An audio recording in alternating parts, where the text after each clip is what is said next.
nderuar shikues, ju përshëndes dhe mirë se vini në edicionin informativ këtu në Blu Televizion. Do të nisim me aktualitet.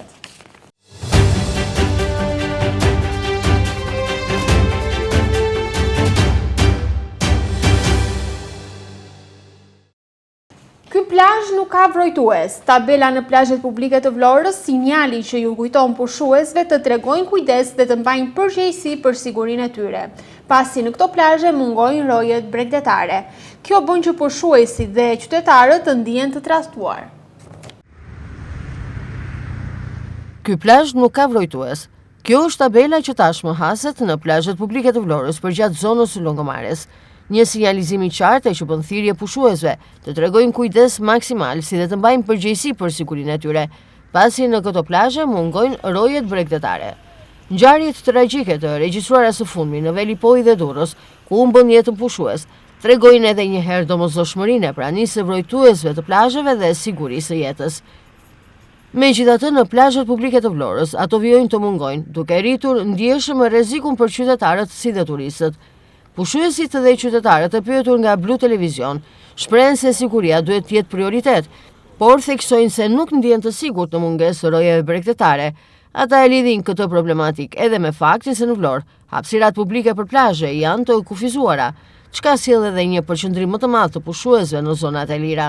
Në plazhet publike mungojnë vrojtuesit. Duhet të ketë vrojtues? Po, si duhet të ketë vrojtues? Çak.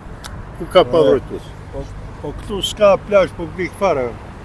Po s'ka plazh publik. Ja, ky ka qenë plazh publik, bë privat. Çfarë plazh? Ku më thuaj mua ti, një territor, na kanë lënë ato të mbinë në shkarkimit të ujëra. Është turp i madh. Plazh publik. Pasaqi. Turp i madh Bashkia e Vlorës. Nuk lë një cop vend për plazh qytetar të saj. Ka vënë një tabelë aty dhe thotë nuk ka roje në këtë plazh, po këtu vinë dhe fëmijë. Shumë gabive. Të vendosi roje bashkia. Derisa është plazh publik, përgjigjet bashkia. Gjithë njerëzit që vijnë këtu janë taksapagues. Tu s'ka as roje, as banjo, as ujë, as gjë. Këtu nuk ka plazh publik. Ajo që ishte 50-40 çadra që ishin 10 e par 10, i kanë marrë të tjerët, nuk ekziston plazhi publik. Mos shiko tabelën këtu ti. Tabela gënjen se këtu s'ka plazh publik. Hapësira boshe midis këtyre shezlloneve do ketë, po aja, ka gjë këtu publike, s'ka gjë. Ka vënë gjë bashkia. Bashkia duhet vinte 100 çadra. Pastaj gjitha hotelet janë këtu, kanë 5 dhoma, kanë marrë nga 50 çadra. Të gjitha pa përjashtim. Mungesa e rojeve bregdetare mbetet një shqetësim real për plazhet publike të Vlorës. Në një sezon me fluks të lartë turistësh, prania e tyre konsiderohet një domosdoshmëri për garantimin e sigurisë së jetës, ndërsa vetë pushuesit kërkojnë masa konkrete nga institucionet përgjegjëse për të shmangur ngjarje të rënda. Mjediset e projektit Shtëpia e Pavarësisë prej kohësh kanë rënë pre e dëmtimeve si mungesë e kulturës qytetare, por nga ana tjetër institucionet përgjegjëse për kujdesin dhe ruajtjen e tyre e shoqërojnë dukurinë me heshtje. Edhe pse inauguruar 4 vite më parë, parku i Shtëpisë së Pavarësisë sot prezanton probleme të shumta. Për projektet e rëndësishme infrastrukturore të cilat janë ndërtuar vitet e fundit nuk ka asnjë përkujdesje. Pushteti lokal dhe ai qendror mjaftojnë me ndërtimin e këtyre projekteve dhe më pas askush nuk kontribuon për ruajtjen dhe mbrojtjen e tyre. Ata të cilët i frekuentojnë këto projekte janë ndërtohet dhe parku i Shtëpisë së Pavarësisë, thonë se duhet bërë më tepër që këto projekte të mbrohen nga dëmtimet. Sipas qytetarëve, projekti tek Muzeu i Pavarësisë ka rënë pre dëmtimeve të shumta si mungesë e kulturës qytetare. Nëse vijohet me këto ritme, qytetarët thonë se ai rrezikon të dalë jashtë funksionit, ndaj duhet bërë më tepër që të tilla vepra të rëndësishme t'i trashëgojmë në breza. Po këtu njëherë për njëherë mirë duket, po të shfrytëzohet. Pse nuk shfrytëzohet? Po ja gjithkohë sa i moli aty ka qenë bosh. Tashin be armë duket bërë një përplasje ata që i kanë lejuar të futen aty. Po vetë privati kështu e ka. Ata kanë para privat, që marrin. Çfarë mungon? Tash këtu se më vajtë të drejtën më gojnë gjitha, nuk më gojnë një. Po nuk shërbet. Çfarë duhet bërë? Sa punë di bashkia. Investime, ujë, s'ka të dhe që ujë atyre gjëra. andaj me ata këto të gjitha hethare janë bërë. Ata vetëm pastorin punon që na një që del kamera i shikon që punon bashkia, punon në pastrimi gjitha, andaj po këtë ja privat janë. Çfarë them ne, kemi vajtë vende të tjera jashtë shtetit, kemi parë bukuria të rralla. Kjo është për rinë, për brezin e ri. Prandaj ato gjëra. Shikoj, ja tha gjithandaj. Leqë atë ajo dhe ma ta niku me €1, atë e mori Sajmir Mania, e dira unë qa bëjnë ata, merë dhe shepun qa bëjnë ta. E kështu kjo punë, ja tha të gjitha ato. Kështu këtë vënd e mori lumin, s'merë dhe shepun. Po, momenti kur ndërtohen, njerëzit janë të gëzuare, janë entusiaste. Megjithatë, kujdesi për të ruajtur të mirën e të bukurën mungon në përgjithësi. Po, normale se Bashkia e Vlorës, ajo është përgjegjësia kryesore për këto. Se nuk do vi qeverisja qendrore të përgjigjet për gjitha rrethet. Këtu është qeverisja vendore, ajo është kryesoria për to, edhe për mirëmbajtjen, edhe për trajtimin, po edhe për mbledhjen e detyrimeve që kanë. Veçanërisht qytetari vetë ndërgjegjësohet gjithnjë që nga fëmijët në shkollë, që nga familja që është baza. Parku i Shtëpisë së Pavarësisë u inaugurua 4 vite më parë, por megjithëse është një projekt mjaft i ri, dëmtimet në të janë të shumta. Këndalore është të dëmtuara, pemë që po rrezikojnë të bien, bim sipas sistem vaditje dhe ky është imazhi që ky vend të ofron sot. Autoriteti Kombëtar i Ushqimit në Vlorë ka nisur një fushat ndërgjegjësuese për garantimin e sigurisë ushqimore. Sipas kreut të AKU Vlorë Endri Yseni, fushata synon jo vetëm ndërshkimin e shkelësve, por dhe bashkëpunim me të gjitha subjektet për respektimin e standardeve të sigurisë ushqimore. Krahas masave dhe kontrolleve në të gjitha subjektet tregtare gjatë sezonit turistik, jo vetëm në ato që ushtrojnë aktivitet për gjatë vijës bregdetare, Autoriteti Kombëtar i Ushqimit në Vlorë ka nisur dhe një fushat ndërgjegjësuese për garantimin e sigurisë ushqimore. Kreu i këtij autoriteti në Vlorë, Endri Yseni, bën të ditur se kjo fushat do të vijojë deri në 15 shtator. Sipas tij, qëllimi nuk është vetëm ndëshkimi i shkelësve apo vendosja e masave administrative, por mbi të gjitha bashkëpunimi me të gjithë subjektet për respektimin e standardeve të sigurisë ushqimore. Yseni u bëri thirrje qytetarëve dhe turistëve të bashkëpunojnë me institucionin, duke denoncuar çdo rast problematik apo shkelje që mund të konstatojnë. Plani i masave është i hartuar për gjithë periudhën e sezonit turistik deri në 15 shtator. Siç e thash, do të ketë inspektime të thelluara për gjithë komponentët që përmban vetë inspektimi, por dua të theksoj dhe sepse gjithashtu domethënë përveç inspektimeve nuk mund të themi se do ta garantojmë në mënyrë më të mirë të mundshme vetëm duke i inspektuar apo duke i ndëshkuar këto subjekte. Një nga elementet e rëndësishëm të këtij plani masash është edhe paketa ndërgjegjësuese, e cila ka të bëjë me ndërgjegjësimin e konsumatorëve, me ndërgjegjësimin e operatorëve të biznesit ushqimor nëpërmjet fushatave informuese edhe nëpërmjet fushatave sensibilizuese. Neve jemi në terren me një grup të ardhur nga drejtoria e përgjithshme, të cilët po sensibilizojnë gjithë operatorët dhe konsumatorët për të dhënat e produktit, për garancinë që mbahet produkti, për të lexuar gjithë ato elementet të cilët përmban produkti në etiketën e afishuar në produkt të miratuar nga Autoriteti Kombëtar i Ushqimit.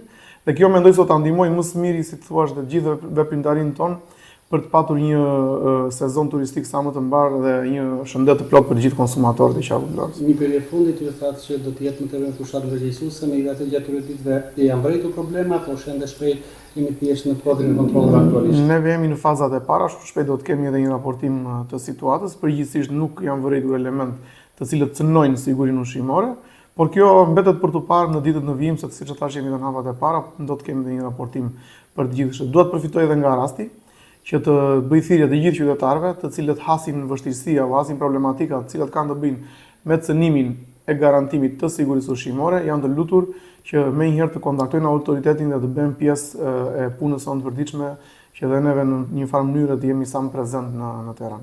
Siguria ushqimore mbetet një nga prioritetet kryesore gjatë sezonit turistik. Për këtë arsye, krahas inspektimeve të vazhdueshme në terren, AKU ka ndërmarrë dhe një fushat ndërgjegjësuese me synim për të parandaluar problematikat dhe për të garantuar shërbime sa më cilësore e të sigurta për qytetarët dhe turistët. Në mbledhjen e fundit, qeveria ka vendosur që të gjitha pensionet e pleqërisë, pensionet e veçanta si dhe përfitimet e tjera të skemës së sigurimeve shoqërore të indeksohen me 2.7% duke nisur nga data 1 korrik. Nga muaji korrik nisi indeksimi i pensioneve që sipas vendimit të qeverisë këtë vit do të jetë me 2.7%. Indeksimi u ofrua për muajin korrik për shkak të rritjes së inflacionit, ndikuar edhe prej luftës së lindjes së mesme, si dhe do të përfitojnë rreth 900.000 qytetarë. Me këtë indeksim, pensionet urbane rriten me 543 lek në muaj, ndërsa ato rurale me 320 lek. Nga 1 korriku pensionet do të indeksohen me 2.7%, vendimi u miratua në mbledhjen e qeverisë që parashikon amortizimin e kostove të rritura për pensionistët sipas inflacionit të lartë, veçanërisht gjatë këtij viti. Indeksimi konsiderohet kompensim për çmimet e rritura, veçanërisht gjatë këtij viti kur inflacioni ka përcjell 3% për shkak të luftës në lindjen e mesme, që solli menjëherë edhe shtrenjtim të karburanteve si dhe produkteve të tjera edhe në Shqipëri. Kjo ishte edhe arsyeja e indeksimit të pensioneve në korrik dhe jo në muajin tetor, siç ishte bërë tradit prej disa vitesh. Me këtë indeksim prej 2.7%, që është 0.2% më i lartë se ai i tetorit të vitit kaluar, pensionet urbane të pleqërisë shtohen mesatarisht me rreth 543 lek në muaj. Nëse marrim si referencë vlerën mesatare të kësaj kategorie, që në fund të 2025-s ishte 20.123 lek, ndërsa për pensionet rurale shtesa është 320 lek, pasi pensioni mesatar rural në fund të vitit kaluar ishte 11.878 lek. Praktikisht me këtë indeksim, pensioni urban shkon në 20.660 lek dhe ai rural në 12.107 lek. Autoriteti Kombëtar për Sigurinë Kibernetike u ka bërë thirrje qytetarëve të tregojnë kujdes ndaj mesazheve mashtruese që qarkullojnë, të cilat paraqiten në mënyrë të rreme si njoftime nga policia rrugore për shkelje të pretenduara për qarkullimin dhe pagesa gjobash.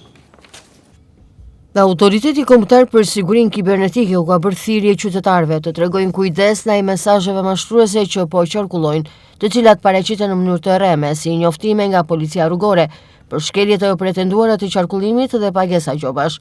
Sipas AKSK-s, këto mesazhe dërgohen nga numra të huaj dhe përmbajnë lidhje të dyshimta, afate të shkurtra për kryerjen e pagesës, kërcënime për masa administrative, si dhe oferta për ulje të vlerës së gjobës.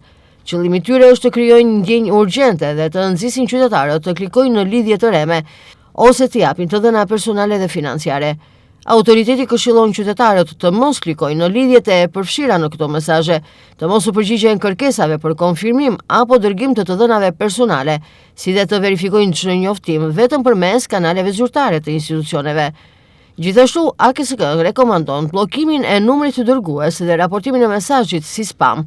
Në rast se qytetarët kanë vendosur të dhëna bankare në këto faqe mashtruese, ata menjëherë duhet të kontaktojnë bankën përkatëse për të marrë masat e nevojshme. Autoriteti rikujton se institucionet publike nuk kërkojnë pagesa, kode sigurie, fjalë kalime apo të dhëna bankare përmes lidhjeve të dërguara nga numra të panjohur. AKSK u bën ashtu apel qytetarëve të mos veprojnë nën presion dhe të verifikojnë çdo njoftim përpara se të klikojnë në një lidhje të panjohur. Tingujt e një natë e vere, koncerti i Orkestrës Simfonike të Teatrit Kombëtar të Operas dhe Baletit krijoi një atmosferë të veçantë artistike mbrëmjen e së premtes në zemër të shëtitores bregdetare të Vlorës. Koncerti mblodhi qindra qytetarë dhe turistë duke afruar publikun me artin e muzikës klasike. Tingujt e një natë e vere, koncerti organizuar nga Teatri Petro Marko krijoi një atmosferë të veçantë artistike në zemër të shëtitores bregdetare të Vlorës, duke mbledhur qindra qytetarë dhe turistë në një mbrëmje kushtuar muzikës. Në dirigjimin e maestro Legarapit, Orkestra Simfonike, Teatrit Kombëtar të Operas, Baletit dhe Ansamblit Popullor interpretoi një repertor të përzgjedhur me vepra të njohura, duke dhuruar emocione të forta dhe duartrohitje të gjata nga publiku. Në skenë u ngjitën soprano Renisa Laçka dhe Nina Muho dhe tenori mirënjohur Josif Gjipali, interpretimet e të cilëve u pritën me entuziazëm nga të pranishmit. Koncerti u ndoq dhe nga dhjetra turistë huaj, të cilët patën mundësinë të shijonin nga afër një mbrëmje të veçantë artistike në Bregdetin e Vlorës. Të emocionuar pas performancës, soprano Nina Muo dhe tenori Josip Gjipali u shprehën të lumtur që kënduan në qytetin e tyre, duke theksuar se ky është vetëm fillimi i një sër aktivitetesh artistike që do të pasurojnë sezonin turistik në Vlorë. është një kënaqësi dhe shpresoj që ky sezon të jetë sa më i mbushur me aktivitete, pasi njerëzit e dim të tërë tashmë nuk kanë më nevojë vetëm të lahen në det dhe të rinë në diell, por kanë nevojë për aktivitet, për të argëtuar edhe për gjithçka tjetër. Kemi disa plane për të ardhur edhe kemi mbështetjen pa diskutim të bashkisë dhe të gjithë instancave drejtuese dhe nuk dua t'i zbuloj tash, t'i lëm surprizë, po kemi edhe gjëra tjera të bukura gjatë sezonit. Është kënaqësi e veçantë gjithmonë që të ndodhesh në Vlorë, në shtëpinë time, sidomos në sezonin veror dhe ku më bukur se sa në një pamje pranë detit. Është një koncert i jashtëzakonshëm sepse jemi 3 artistë të muzikës klasike, tashmë të promovuar dhe për mua është kënaqësi e veçantë që do të ndaj skenën me ta. Është një repertor shumë i bukur që do të luhet, do të na bashkangjitet orkestra e Teatrit Kombëtar të Operës dhe Baletit me dirigjent Oleg Arabi. I jashtëzakonshëm sepse e don shumë artin dhe jo vetëm që e ndjen atë, po ka gjithmonë sa herë që unë kthehem shoh që interesi është gjithmonë i shtuar dhe janë të etur për të parë muzikë apo koncertet realizuara me cilësi.